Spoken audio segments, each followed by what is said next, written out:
I'm Julie Bullitt. I've been a family therapist for over 30 years. I'm David Bullitt. I've been a divorce and family lawyer for more than 35 years. Together, we have been married for more than 37 years. In our professional practices, the two of us have been witnesses to individuals and families struggling with life's most difficult challenges. In this podcast, we will talk about the conversations we have had, The conversations we should have had. and those that every relationship needs to have in order to find success, happiness, and fulfillment. This is Conversations for Couples. The podcast.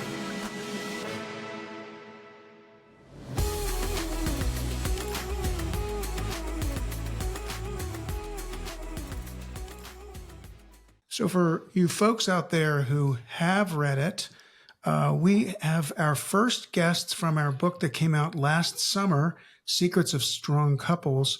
I don't remember the chapter number exactly. We're going to find out, and we're going to talk about that a little bit. But we're really excited to have Linda and Tommy Cressman here tonight.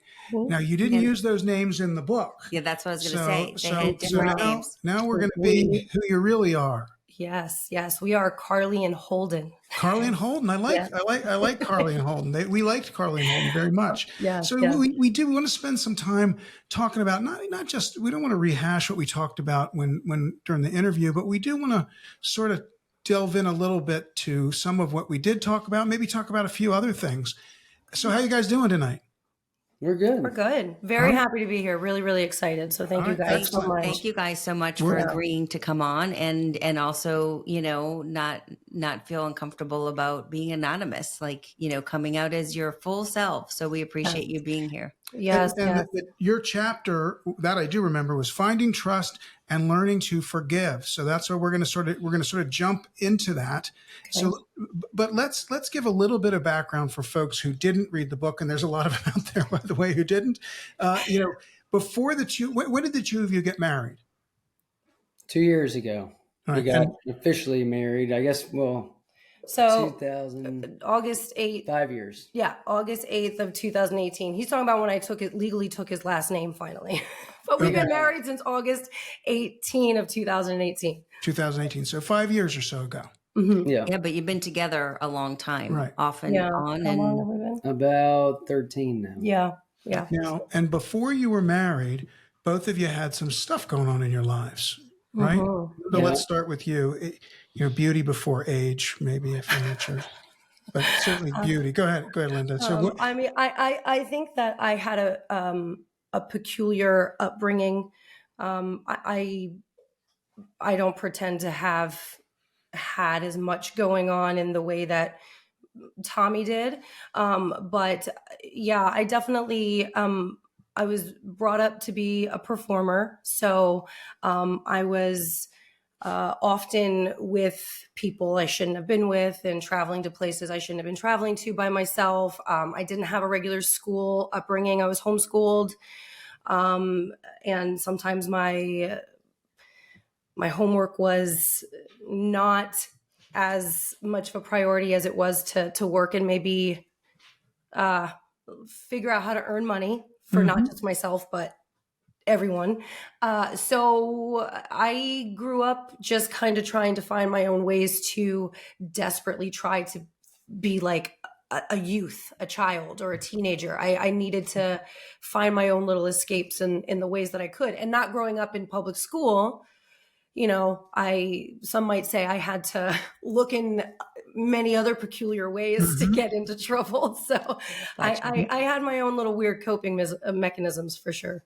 And Tommy, tell us a little bit about, your upbringing. I want to work our way up to when the two of you met. And then there's that period of time we all know that did read the book that between the time that you met and the time that you got married. So let's break it up that way and talk a little bit about your life before she came into your life. I guess for me, I have two brothers and grew up with my parents and a couple brothers. And then Linda was friends with my brother in high school. So I guess when we never met then somehow. And then years later, which is crazy, like early 20s, I had a party at my house and she ended up showing up and was trying to hang out and whatever. And it didn't really work out. So that's how she kind of came in. But before that, I had, a couple brothers, my parents, went to school, played sports, all the normal stuff, regular kind of upbringing. We traveled a lot and sailed and things like that. And then as I was meeting Linda, my parents were getting divorced, and all of this tumultuous stuff came together, and that kind of enters into the book stuff, I Yeah. guess. So you at some point in time you began to develop an addiction issue. Yeah, bad one. Yeah. And Linda, you got married at some point in time before you married Tommy. Was it after you met Tommy that you got married, or before? So yes, I that party that he mentioned, I came to that party with the guy that I ended up later marrying and then divorcing. So Okay. yeah. And you and your first husband had a child biologically, right? Yes. Okay. All right. And then so Tommy, tell me a little bit about, what was going on with you when you and Linda, at some point in time, the two of you started to see each other a little bit more socially. Yeah. What was going on with me, I guess, then? Yeah. So with me, I was, Socially. I was 25. Socially, I was 25 and didn't have any real responsibilities, and was hanging out and partying and working and fishing and finding my way. And then, like I said, my parents were getting divorced. My brothers, one was here, one was there. I was getting to know, our daughter then, and then Linda was pregnant. So everything just, I didn't deal with anything, how nowadays, as I'm a little older and maybe a little wiser, deal with it. Yeah. If I could actually stress, another reason why it was really important to us to not, and we agreed to not be anonymous, because we just felt that it wouldn't reach our community the way that we are hoping to. So, in the book, there's, again, we sat down and we talked for almost like 2 hours, Julie. I mean, you and Tommy, we really powwowed. And then I understand you have to take all of that information and you have to compile it into a chapter. So, there's so much time in the chapter, and it has obviously nothing to do with the writing or anything, but I'm saying that, to make it fit into a book, there's so much time that's lost there. Yes. So, when Tommy says that, his parents were getting divorced and everything, when Tommy and I met, I came into the picture when mom and dad are literally physically leaving each other, and I'm bringing in a child. I am going through the divorce as we meet each other, start spending romantic time with each other. And then, 3 months or so after we started hanging out socially, we found out that we had another little social bug coming to the party. Right. So you got pregnant. You got pregnant. Yes. We can say that. We can say pregnant. Yes, we got pregnant with our son.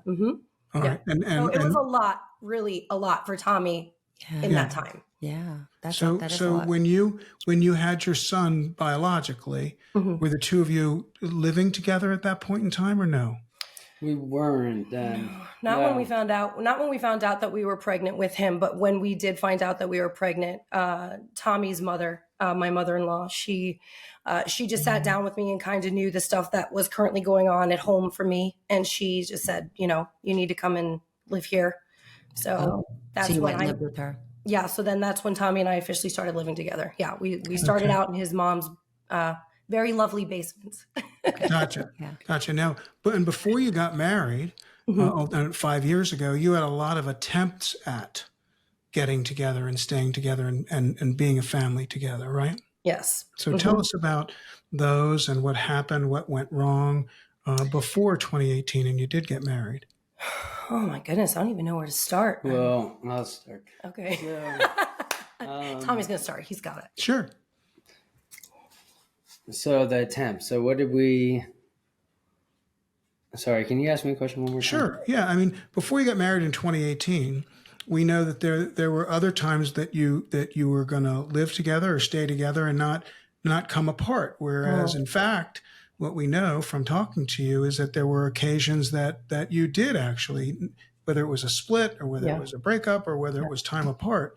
So I'm wondering what I think is going to be interesting for the folks to hear is, what was going on in your lives that did not allow you to stay together during those periods of time? Oh, well, Pretty easy answer. Yeah. Now that he can actually answer that pretty easily. The problems were me. Was the root of it. All the problems, and I'd be, I'd get my act together for a little bit, and then I wouldn't, and then I'd start, and then I would, and then I'd be in jail, and then I wouldn't, and I'd, she wouldn't put up with my mess, and she'd leave, or Right. So whatever. a lot of, attempts to being together, but then a lot of trust and mistrust really through the relationship. Yeah. And what Absolutely. Yeah. So what really struck me about your story is how many times you guys really, tried to mend things and stay together. And I give you both of you a lot of credit. Thank you. I appreciate that. I appreciate that. And I'd like to, dig into that piece, because I think that's so important. What would you say has allowed you, over the years, this is, you've been together and have known each other, whether you've been married or broken up or together, or whatever. What do you think are the things that have helped, keep you guys together? So for me, I had the Tommy that is here right now is the Tommy that I always saw. So I think that was just maybe some good old fashioned blind perseverance, just my own belief in him. I will say sex plays a huge part of it. I want to be very transparent about that. And we were very transparent about that in our chapter.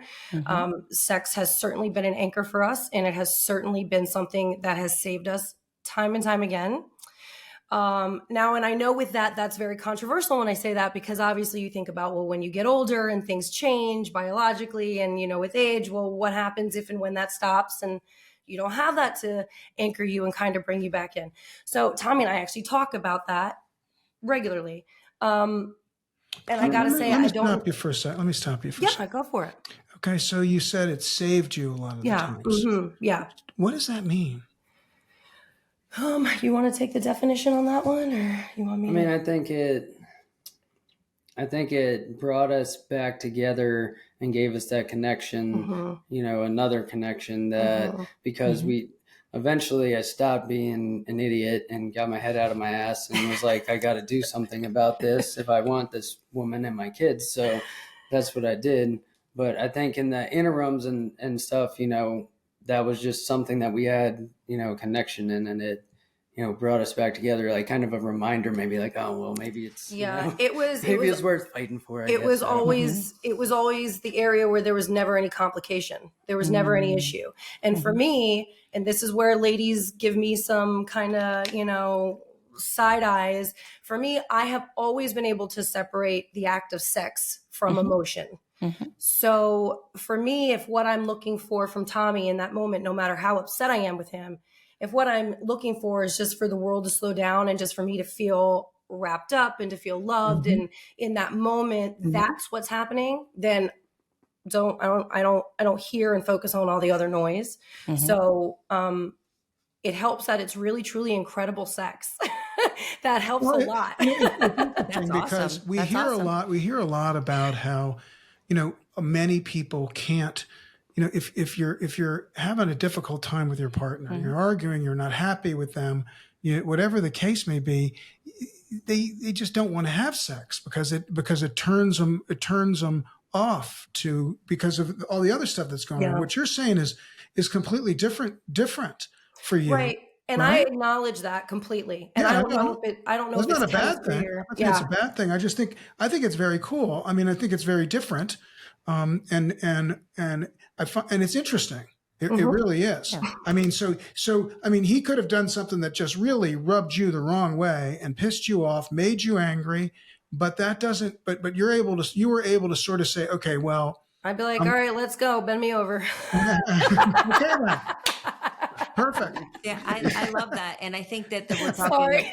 No problem. That's fine. And it's the first time anyone said bend me over on our podcast. It was going to 8 episodes. I love that. Yeah.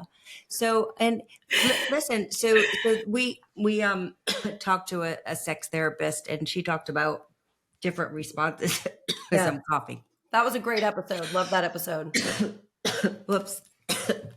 I'll be right Okay, so she'll be right back. She's gonna get a glass of water. So we'll keep taping while she's. Anytime we talk about sex therapy, she has to run and go get a glass of water. But I do. So Tommy, let me ask you this question: did that kind of surprise you? Yeah, I would say Yeah. it did. Luckily, it's not, I don't think it's like fighting turns us on necessarily, but like you said, I think it's that we can separate that out or say, well, it's just a different connection. But yeah, it was definitely weird. I don't know. I A tell happy her it's, weird. I tell her it's like Yeah, yeah. I less. mean, I'm going to assume for the purposes of discussion, you've been with, you had other women in your life, before this one came along, or even after you met her, and I'm going to also assume that there are occasions when you and those people that you dated or saw you were not happy with each other, and I'm going to guess that you didn't have sex when they were angry at you. I would say you'd guess correctly. Yeah. Yeah.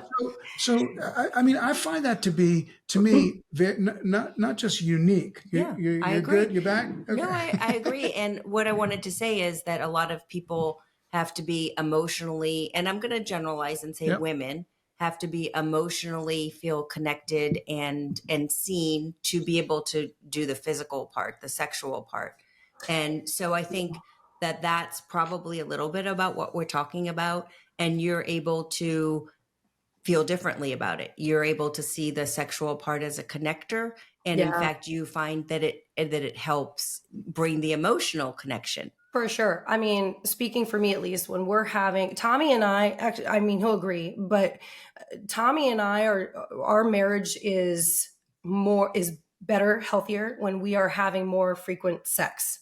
Okay. So the arguing is less. And I will find that if we're having an argument or we're having a particular situation where we just kind of are stuck and can't get past it, well, it's kind of like we have sex and it almost like kind of refocuses, and then sometimes we can come back to it, or sometimes we realize it's absolutely not worth coming back to. So it also helps with perspective. Yeah. I don't know how And that works. No, well, I think what we're talking about, because we talk a lot about this, is that when you're connecting sexually, that there's is sort of like a lubrication in the relationship, and the small little things, and haha, we can double Love entendre that. Entendre, yeah. is lubrication, but the small things aren't as creaky, if you will, if you're connecting in an intimate way sexually, or even just, having good conversations. So I think you are correct, is that there's, that what sex does for your relationship is makes things smoother,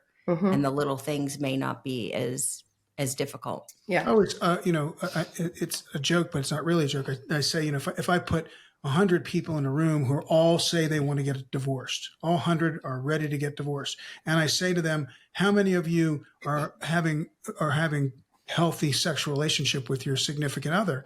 I will guarantee you none of their hands go up. Because although it's not the most important thing, I think it, and we've talked about this many times in different ways, it's certainly a component. But you also had another piece that brought you closer together, and I want to talk a little bit about that too. And that's this issue that you spoke of relative to faith. Yeah. So Tell us about Tell us about I'll that. start again. Okay. So yeah. I guess because it kind of ties into my, Absolutely. coming out of the other stuff and getting us back together. Absolutely. So when I, finally decided I really need to do something about this after getting in, trouble with the law yet again, I ended up in a sober living house that was involved with the church in our town. And it was just very interesting how that all kind of just fell into place without me really looking for it. So yeah, I mean, I always grew up in the Catholic Church. This was a different church, but I went there, and at the time Linda was like, oh, I'm done with you, you're an idiot, and I'm done. But within a month or two, she still was telling me, you're never going to change and whatever, but I convinced her to go to church. So that's still our church now, which has been definitely a big part of our hopefully continued success. Yeah. Okay, and it's something that you and your kids enjoy. Yeah. Yes, Okay. absolutely. It's And during That was those what was difficult missing. times, and I'm talking not about the time when you told them to bend you over, but on other times, Damn it. The church and the faith also helped sort of soothe those same wounds, right? In a lot of ways, Yeah. I would just say differently. so. I mean, I Yeah. think so because in that whole time, we were learning how to deal with things differently. Especially me, because I was always just have a drink, do a pill, do something, and ignore it, and it'll go away, which it doesn't until you deal with it. But that's another deal. Yeah.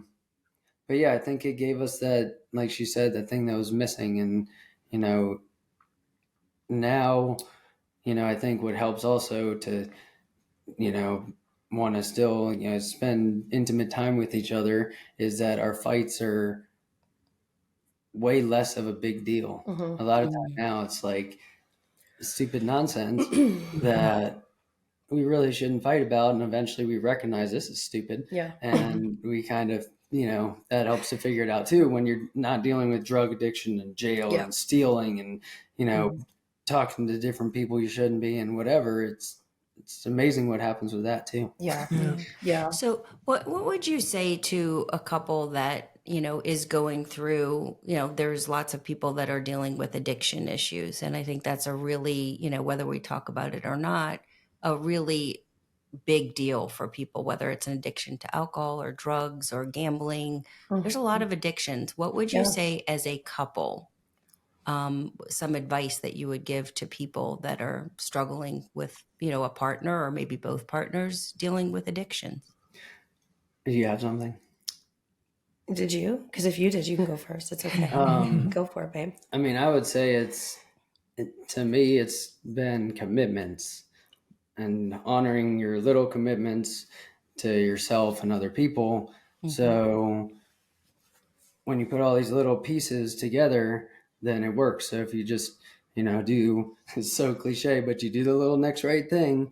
But I think it's just being committed to each other, being committed to sobriety. And, she decided to give me, one last shot, she decided, hey, I shouldn't be doing this stuff either. So then we are committed to that together and, committed to figuring it out. And, I think both saw what our future could be, but didn't know how to get there. I think an important part to that, and piggybacking off of what Tommy said, is that, deciding not to do that, because I have had many conversations with young women about that specifically. And well, the question I often get met with is, well, don't you end up resenting him because you're not the one with the problem? And well, we can talk about my problems until the sun comes up if you want to. But that was still, even though Tommy might have been the inspiring force, so to speak, it was still my decision.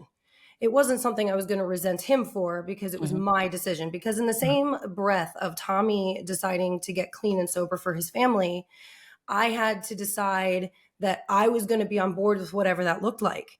So I personally didn't feel that Tommy was going to reach his success if I was coming home smelling like wine from the girls, or if I was giving him a kiss goodnight and I had vodka on my breath. I just didn't think that was going to plant the seeds of fruitfulness for him. So that would be, and my point to that would be a piece of advice that I would give to the young women who are perhaps in love with a man who is struggling. It's hard when you're married. It's hard when you're divorced. It's hard when you're single. You got to pick your hard. Is this guy your end game? I can tell you honestly, for me, I didn't see a future without Tommy. How was that going to play out? I did not know, but I knew that I was willing to walk out that journey with him when he was able to see his own potential.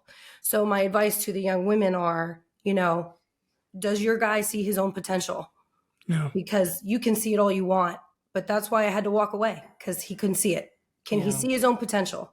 Pray for your guy, support him, but ultimately understand that in order for him to be successful, you have to walk away from some of the pleasures of your world, because now it's our world. Yeah. Now one of the things that you said, and I wanted to be sure I asked you about this before we finished up tonight, is that you said that you described your relationship with Tommy as two canvases. Remember that? I feel like I vaguely remember saying that. Yes, Well, I I do. remember because I thought it Yes, was to very, Julie. Yes. yeah. I Yes. thought it was very insightful. But I'd like to know, from the two of you, what that kind of means. So Um, could you possibly use it in a sentence? Yes. Could you tell well, me the yeah, context? you said when during the interview that you looked at your relationship with Tommy as two canvases. So that was the sentence you Okay. used. So, Well, I think what you meant, sort of like the a mess, Mm-hmm. Tommy, the using Tommy, the Mm-hmm. not doing the things that you would be proud of, Tommy, and Mm-hmm. then this other Tommy. And I think Yes. that sort of image came out. Yes. I think you described this at your wedding almost like there was two different Tommies, and that you were now entering into a marriage with this great Tommy, this Yeah. one that was believing in himself and sober and clean and being a dad. it's also was two different two different types of lives together. Sort of what I drew from it was Yeah. the one where the two of you were really struggling to find your way, Yeah. and then the other that we're looking at now, where you are. I mean, we all struggle to find our way all the time, Yeah. but you're on a path together, and you've paved it with success to get here. So Yes. that's kind of how I saw it. I thought it was very Yeah. cool. Yeah. That's why I raised it. Yeah, I mean, I would imagine that now looking back in that my interpretation of that as well as kind of what Julie was saying is, you could even say maybe Dr. Jekyll, Mr. Hyde. There are definitely two different Tommies to this story. I was in love with both of them, and I have to say that if I had to actually physically have these canvases in front of me, I'd still put them both up in my house because they're both worth looking at and they're both worth, admiring, because from one canvas to another, it's just, it's two totally different lives. And it's hard because sometimes I'm so far removed from it now that all I can do is really remember a feeling. And it's kind of crazy to say, oh my gosh, you're alive. you're here. You're healthy. I never got that phone call. Praise God. Yeah. We tuck our kids in at night. We're talking, he's going to a tournament with our daughter here soon. And I said to him, I said, it's still kind of like waking up sometimes and feeling like I won the lottery. I just can't believe that we actually got here. So That's great. awesome. That's Yeah. great. Well, I wanted to say to you, because I think it's both, it's important for both of you to hear this, is, we do a lot of couples work together. We do relationship work together. And, some people even say we're relationship experts. However, when I sit here with you guys, I really honestly, and I mean this, have learned a lot. And as a family therapist, as a couples therapist, I'm going to be keeping in mind that for you guys, sex has been and faith has been something that has bonded you, and that maybe we need to think about things a little bit differently in the couples work that we do. And maybe I'll even be promoting, if you're upset with your partner, go have sex and see if it changes things. just try it. Just try it. And Try it. I just want you for you to both know that I've learned so much from you and your openness, and it's cool. And thank you so much for sharing. Well, Yeah, thank we you do for want to having thank you us. guys. Yeah, it's been great having you. Yeah. And And I would say you are definitely relationship experts. We Well, are not. one- I'm just one an of us expert at being is. married to You got Tommy. you got both sides of it. I'm just an expert at being married to Tommy. I'm not a relationship expert.